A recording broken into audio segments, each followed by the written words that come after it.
भारत पीछे रहने वाला देश नहीं है। हम दुनिया को बता सकते हैं हमारे पास क्या है।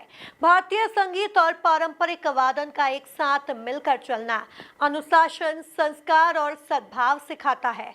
यह बात संघ सुप्रीमो मोहन भागवत ने इंदौर में संघ के घोष वादन कार्यक्रम में कही। देखिए एक खास रिपोर्ट। इंदौर की अयोध्या में संघ सुप्रीमो मोहन भागवत का संदेश। घोषवादन कार्यक्रम में मोहन भागवत ने कही बड़ी बातें। भारत पीछे रहने वाला देश नहीं है। हम दुनिया को बता सकते हैं हमारे पास क्या है। स्वर शतकम कार्यक्रम आरएसएस प्रमुख ने पढ़ाया अनुशासन का पाठ। इंदौर में राष्ट्रीय स्वयंसेवक संघ के शताब्दी वर्ष के मौके पर संघ का मुख्य घोषवादन कार्यक्रम हुआ। कार्यक्रम में शामिल होने के लिए संघ प्रमुख मोहन भागवत सुबह करीब 9:30 बजे इंदौर पहुंचे। सबसे पहले वह सुदर्शन कार्यालय गए। यहां से 3:15 पर दशहरा मैदान स्थित कार्यक्रम स्थल पर पहुंचे। ध्वजारोहण के बाद मालवा प्रांत के 28 जिलों के 870 घोषवादक की प्रस्तुति शुरू हुई।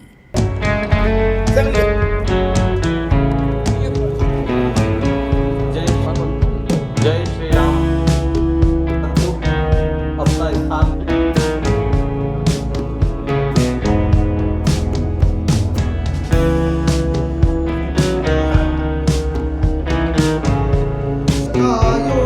नमस्ते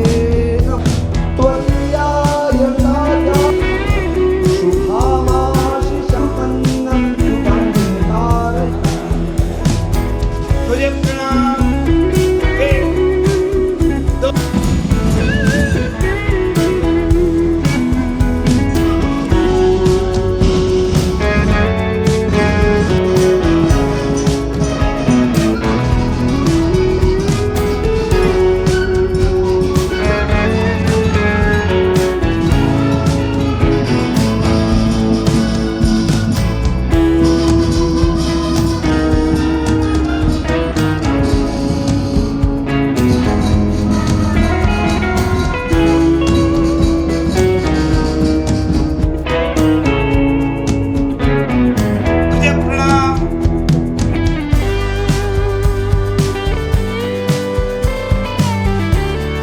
वादकों ने वंशी की धुन पर राम आएंगे, अवध में राम आएंगे भजन की सम्मोहक प्रस्तुति दी। घोष दल ने संघ के 100 साल पूरे होने के अवसर पर 100 की आकृति बनाई। इसी तरह शिवलिंग और स्वास्तिक की आकृति भी बनाई गई। इस मौके पर संघ प्रमुख मोहन भागवत ने कार्यक्रम को संबोधित करते हुए कहा कि भारत पीछे रहने वाला देश नहीं है। हम दुनिया की पहली पंक्ति में बैठकर बता सकते हैं कि हमारे पास क्या है। भारतीय संगीत और पारंपरिक वादन का एक साथ मिलकर चलना अनुशासन, संस्कार और सद्भाव सिखाता है। उन्होंने लोगों से अपील की है कि वो संघ के स्वयंसेवकों के साथ भारत के नव निर्माण के अभियान में शामिल हो।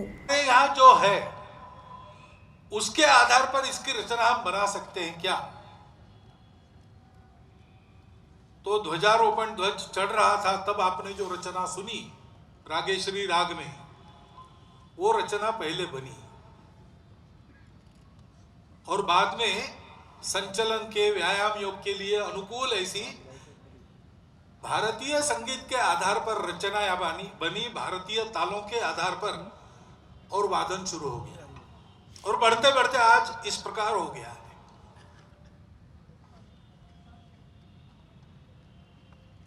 ये सब क्यों किया है? तो इसकी एक प्रेरणा तो है देशभक्ति, जो दुनिया में सबके पास है वो हमारे पास नहीं है, ऐसा नहीं होना चाहिए। हमारा देश पीछे रहने वाला देश नहीं, दरिद्री देश नहीं है। सारे विश्व के देशों की मंडली में हम भी अग्रपंक्ति में बैठकर बता सकते हैं कि हमारे पास ये भी है, हमारे पास ये भी है। लेकिन और एक बात है, संघ के सारे कार्यक्रम जो होते हैं, जिनके प्रदर्शन आप देखते हैं, वो कार्यक्रम शाखा में हम करते हैं। वो प्रदर्शन के लिए नहीं करते, करते ही इसलिए उसका प्रदर्शन होता है कार्यक्रमों में। लेकिन उन सब कार्यक्रमों से मनुष्य की प्रवृत्ति, स्वभाव, संस्कार बनता है। उसके सद्गुणों में वृद्धि होती है।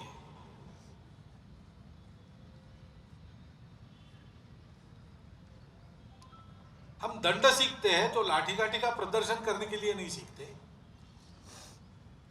या झगड़ा करने के लिए नहीं सीखते।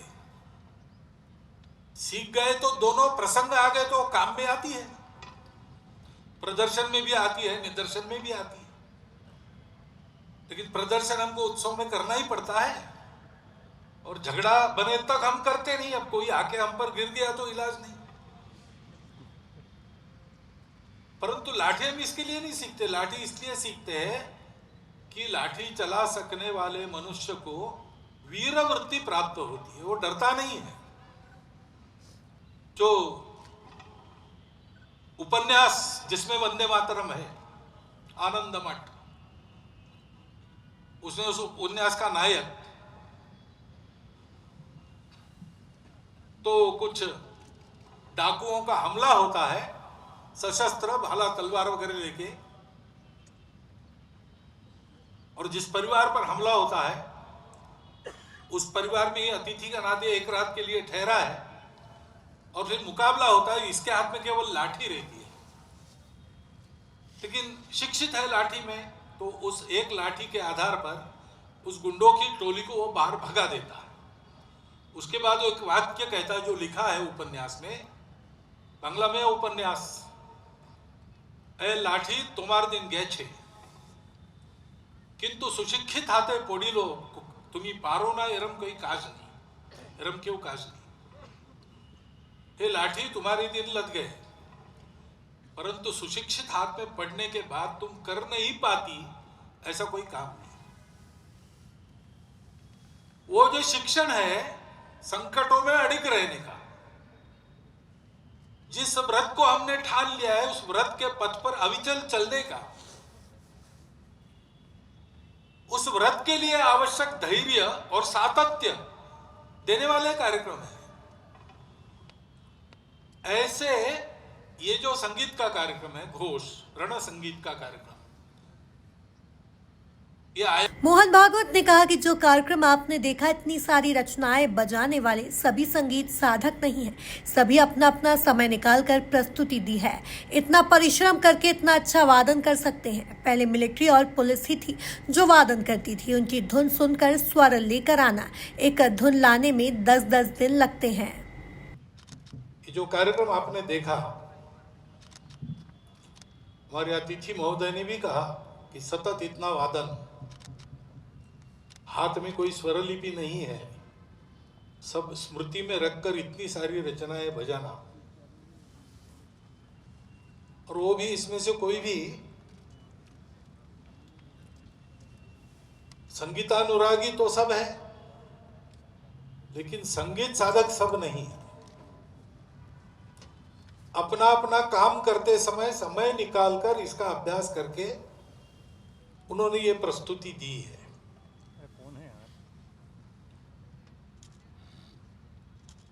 और इसके लिए स्वाभाविक सभी को ऐसा वृंदवादन देखने के बाद आश्चर्य लगता है। आश्चर्य दो बातों का होता है, एक तो ये जो परिश्रम है, ऐसे सब लोग इतना परिश्रम करके इस प्रकार का वादन, इस स्तर का वादन कर सकते हैं, एक आश्चर्य की बात होती है। दूसरी बात होती है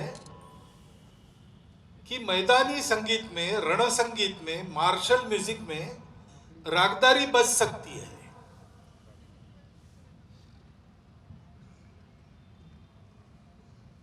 लेकिन ये दूसरी बात वैसे आश्चर्य की बात नहीं है। रण संगीत की परंपरा हमारी भी थी, लुप्त हो गई थी, वो फिर से प्रकट हो रही है। भगवद गीता में उल्लेख है, सघोषो धार्तराष्ट्राणाम हृदयानि व्यधारयत्। जब पांडवों की ओर से सारे शंख बजाए गए तो कौरवों के हृदय विदीर्ण हो गए, और सशब्दः तुर्मुलो भवत्, ऐसा भी वर्णन है। यानी वाद्यों का वादन रणांगण के समय होता था। संघ प्रमुख ने कहा कि हम दंड सीखते हैं, वो प्रदर्शन के लिए नहीं सीखता, न ही झगड़े के लिए सीखते हैं। लाठी चलाने वालों को वीर गति प्राप्त होती है क्योंकि वो डरता नहीं। भारतीय संगीत का आधार है सुर और ताल का मिलन।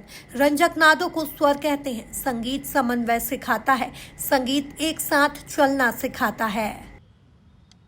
बजाते हैं सब अपना अपना वादन करने वाले, इसमें निष्णात वादक भी होंगे, कुछ हो सकता है उनके कार्यक्रम भी होते होंगे, 2-4 तो निकल ही जाएंगे इसमें, परंतु यहां वो मनमाना वादन नहीं करते,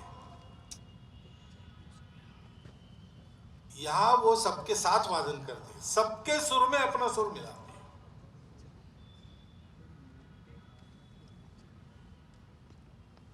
हर एक रचना के लिए एक ताल है, उस ताल में अपने आप को रखते हैं। बहुत ज्यादा यहां आलापी वगैरह नहीं कर सकते क्योंकि सबको मिलकर बजाना है। तो सब में एक होने के लिए व्यक्ति अपने आप को संयमित करता है और सबके साथ चलता है। सामने एक प्रमुख है, उसके हाथ में दंड है। अच्छी रचना बजी तो मन करता है फिर से एक बार, सुनने वालों का भी करता है, बजाने वालों का भी करता है, परंतु यहां पर वो दंड ऊपर से नीचे आया कि आवाज बंद। सब कुछ एक अनुशासन में है, सब कुछ एक संहति में बद्ध है, क्योंकि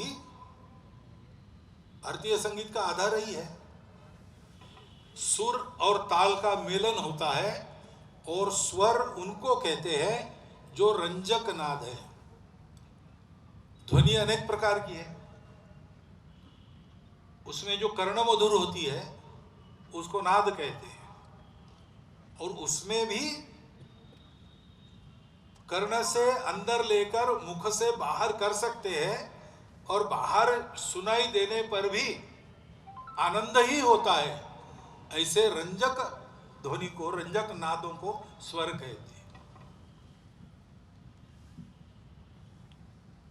तो जो सबके लिए अनुकूल हो वो ग्रहण करना, सबके साथ सबके बंधन में उसका उपयोग करना, और सबके अपने अपने कृति से सबके लिए एक ही सुख का अनुभव देना।